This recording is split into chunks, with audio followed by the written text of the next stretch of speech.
Bonjour, je me tiens devant le tribunal où se jouera d'ici quelques instants le procès le plus important de ce début de siècle. En effet, le célèbre gang CO2 est sur le point d'être jugé pour le crime de pollution planétaire. Le gang CO2, arrêté récemment, est composé de carbone, dit C, et des deux frères oxygène, dit les O2. Leur arrestation a été permise grâce au travail du commissaire Lacapture et de son équipe.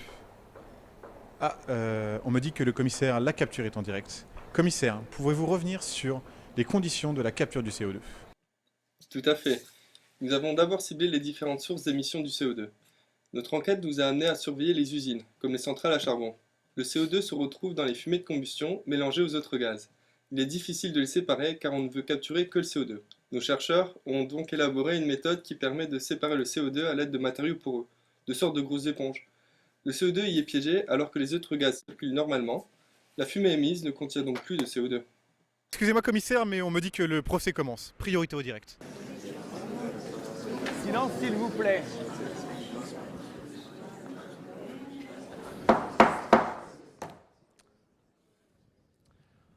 Monsieur le CO2, vous comparaissez aujourd'hui pour crime de pollution planétaire.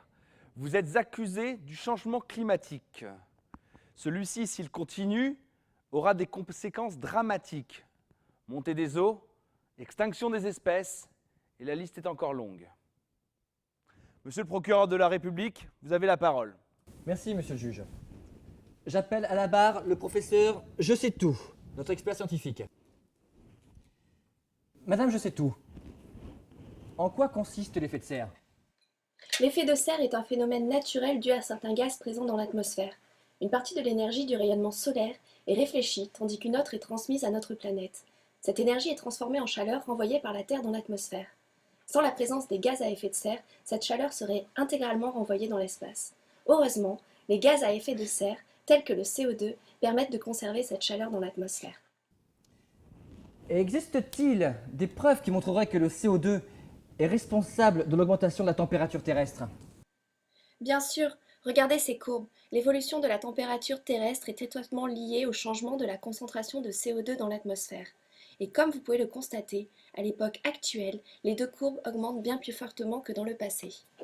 Après les premiers jours d'audience, nous allons enfin connaître les arguments des deux parties. Monsieur le juge, il me semble que mon client est utilisé comme bouc émissaire dans cette affaire de réchauffement climatique. D'autres gaz entrent en jeu. Le CO2 est en effet responsable que de seulement 25% de l'effet de serre, tandis que la vapeur d'eau en est responsable, elle, de 60%. Et où est la vapeur d'eau aujourd'hui? Par ailleurs, l'effet de serre est un processus naturel et nécessaire. Sans lui, la Terre ne retiendrait pas la chaleur émise par le Soleil. Et la température moyenne passerait de 15 degrés à moins 50 degrés. Le CO2 bénéficie en effet de circonstances atténuantes. Monsieur le procureur de la République, quelle peine requérez-vous? Nous avons étudié le CO2 et les méthodes de réinsertion ne fonctionnent pas. Nous ne pouvons l'éliminer car il est trop résistant. La seule peine envisageable, monsieur le juge, c'est la séquestration à vie. La séquestration à vie, mais vous êtes complètement... Arrêtez! Madame Je sais tout, dans quel lieu envisageriez-vous la séquestration? Il faut l'enfouir sous terre, pas d'autre issue.